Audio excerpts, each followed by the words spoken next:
Uy, ay, if only pwede ko tong ulitin. Ang saya na to eh. Hmm.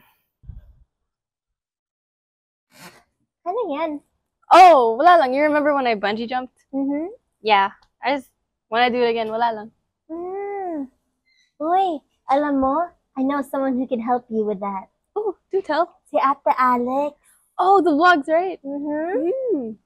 So, if you also want your own adventures, join us in this episode of Hashtag Panatag. You know what? I'm craving for adventure. I'm gonna bungee jump right now. Wait, what?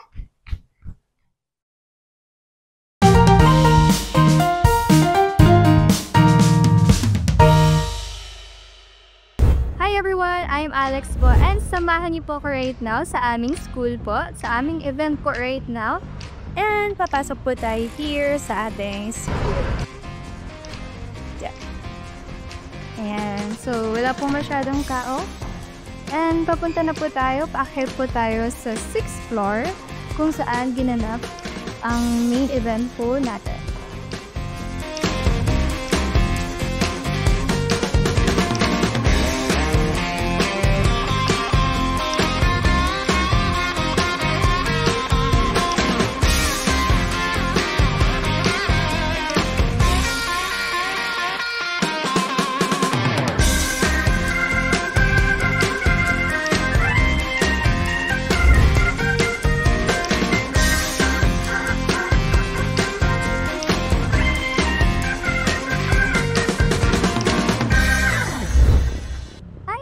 It's your Ate Alex and samahan niyo po ako ulit na mag-jogging. So, bago po tayo mag-hike, syempre dapat po ay i-condition po natin ang ating katawan. Kasi nga po, kailangan po nating paghandaan yung lakas po natin kung ano po yung makaya po natin sa pag-hike po natin. So, usually po, nag-hike po ako every once a month po. Tapos, kapag naman po nag-jogging po ako, twice a week po. So, depende po sa schedule ko po eh. Usually po, morning, 5 a.m. or 6 a.m. po, aking pag-jogging. Kapag naman po, hapon, 5 p.m. to 7 p.m. dito. So, mag-isa lang po ako today. Kasi po, busy po yung mga kasama ko. So, may mga biglaang errands din po sila.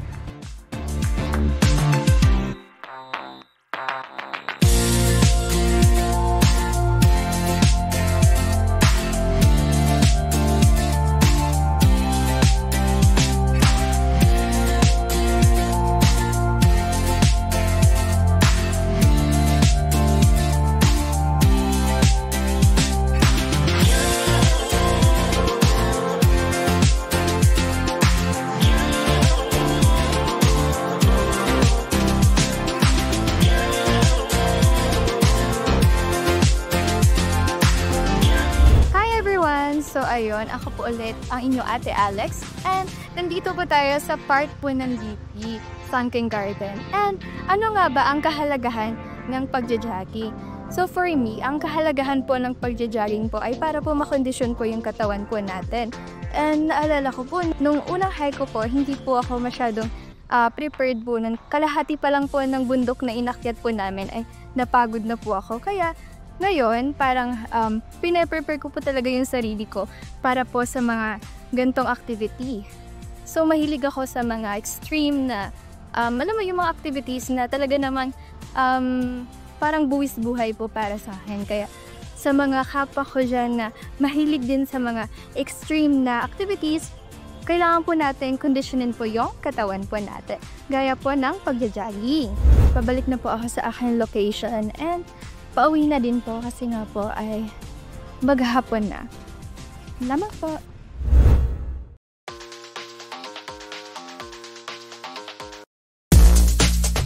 Hi everyone! Samahan niyo ako mag-pack ng basic things na needs po natin sa pag-hike. So una po sa lahat, meron po tayo ditong bag. So very comfy lang po ng bag ko. Maliit lang po siya, hindi siya sobrang laki kasi nga day hike lang po siya.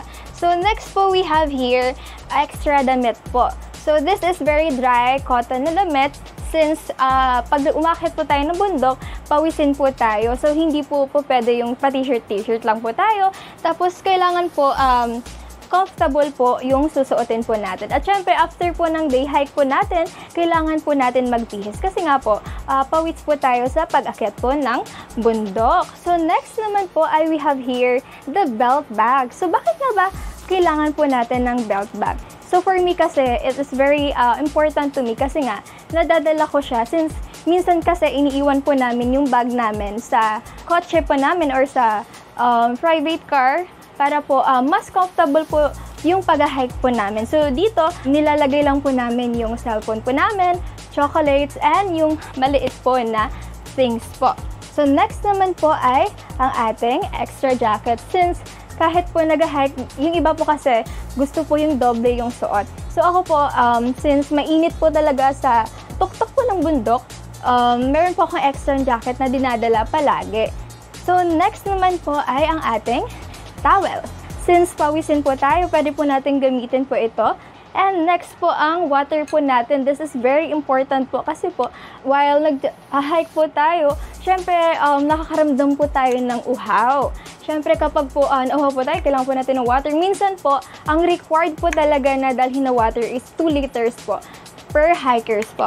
And next po ay yung extra snacks po natin.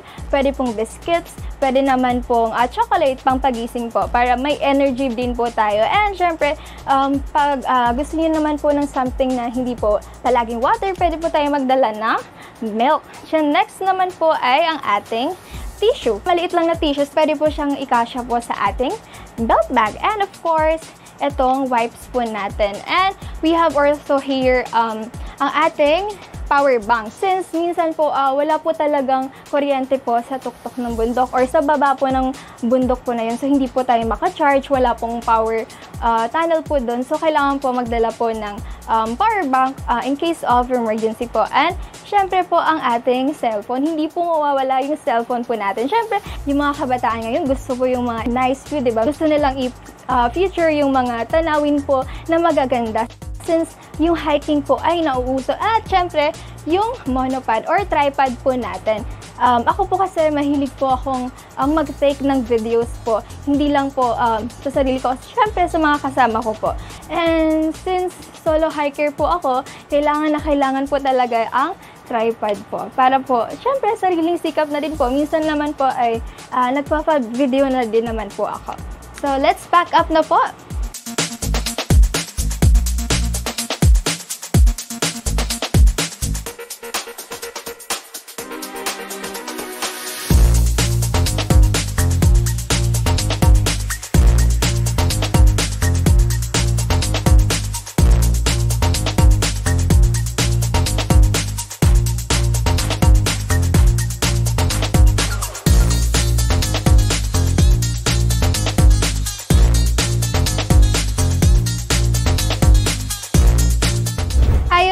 Tapos na po tayo mag-pack and syempre maaga pa tayo tomorrow, so let's sleep na.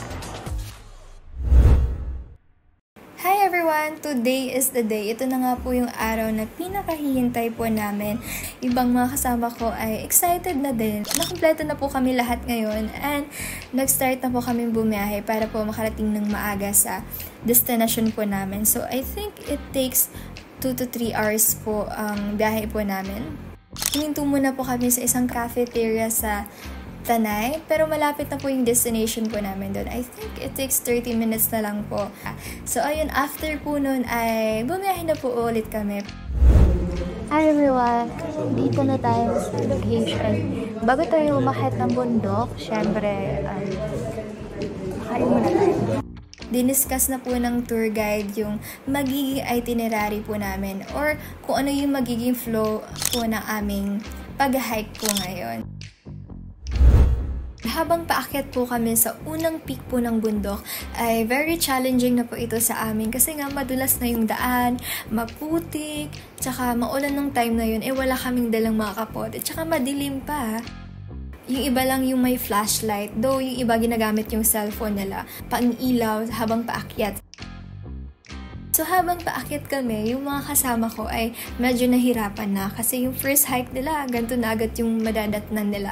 So yung iba, yung paa nila natatamaan sa mga bato, nadudulas. So habang paakyat kami, kailangan naming humawak sa mga tali na nakapaligid sa amin. So ayun, habang inaakyat po namin yung first peak, yung iba po namin kasama ay nahuli. So kailangan po namin silang hintayin bago po mag-proceed ulit sa pag-akyat. So mga bandang 6:40 po ng umaga ay nakarating po kami sa unang peak. So medyo malayo-layo po talaga yung hinike po namin. So nung nakarating po kami ng first peak, yung iba nagte-takes lang ng pictures and videos, pero yung iba nagpahinga muna. And yung dalawang kasama ko, nag-decide sila na magpahinga muna. Tsaka nag-decide sila na hindi muna itutuloy yung dalawang peak. So hindi na nila itutuloy yon, yung second peak and fourth peak. So sa third peak na lang kami magkikita-kita. Umaakit na kami, nakikita na namin yung paligid, umaaliwalas na, nakikita na namin yung view. Nung nakarating naman kami sa station 2 or second peak po ng hike namin, ay namangha kami kasi doon na namin na-appreciate yung mga kapaligiran. Doon na namin nakita talaga yung bloom ng Mount Taraitan. Na-achieve naman po namin yung kailangan namin na-achieve, and kailangan na namin puntahan yung next peak namin kung saan andun yung mga kasama namin, yung dalawang bumaba. Bumaba na kami papuntang third peak. Nagkita kami ng mga kasama ko, which is, kumain muna kami saglit. May mga tindahan po doon. I think mga dalawa yung napansin kong tindahan. And pwede kayong mag-order ng mga pagkain gaya ng tinapay, juice, or kahit ano pa yan. So, huminto muna kami saglit doon, and nakita namin yung dalawa namin kasama kanina na una sa third peak nung hindi nila kinaya yung second peak. Sa third peak naman, doon natin makita ang Heart Peak.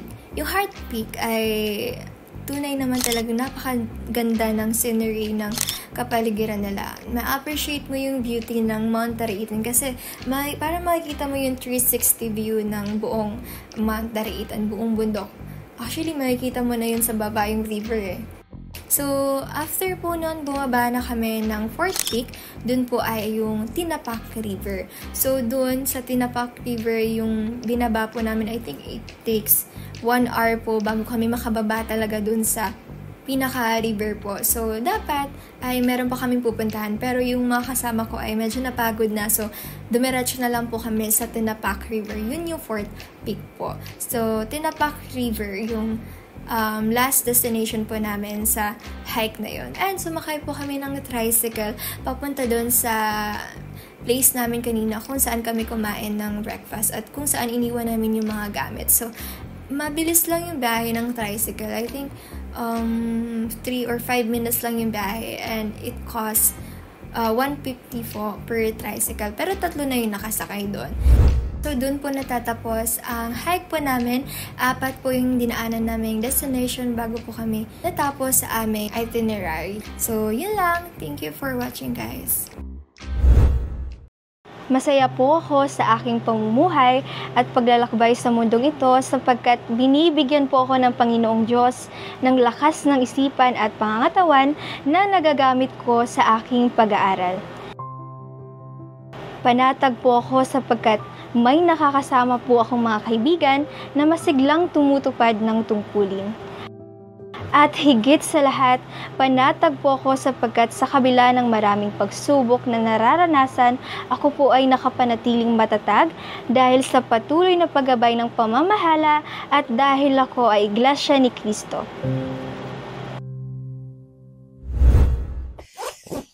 Alright, see ya. Kompleto ka na ba? 100%. You're sure?